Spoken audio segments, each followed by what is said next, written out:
คนมีเมียจะได้หรือสิน้องบอกเรียกร้องราคาขอบใจเด้อน้องที่เจ้าเพมีตา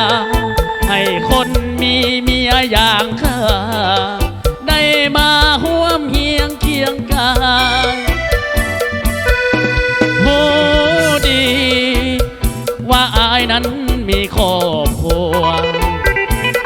แต่แม่ทูลหัว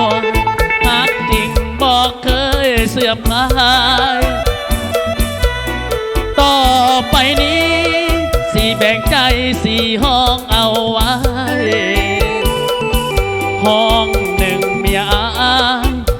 ห้องสองมีน้องคนดีฮักอายให้น้องกลายเป็นฮักนอกตำลาขอโทษตอนเมียนำมาบางเวลาพาน้องไปเลี้ยงฮักอายให้น้องปอดถึกต้องแต่ว่าหวังดีถ้าขาดน้องไปตอนนี้ชีวิตเหมือนตายทั้งเป็นขอบใจที่น้องฮักคนมีเมียจะฮักน้องนางเหมือนเมียให้สมที่ใจอยากเป็นฮักกับอายแล้วมีแต่แนวใดเด้อเนื้อเย็นจะบอกให้น้องลำเค็นให้สมที่เป็นแฟนคนมีเมียเอ้ยมวนมาดิมีแต่อายแต่น้องเขาเด้อมาดิเด้อเชื่อหมดเท่าไหร่บ่ว่ามาดิ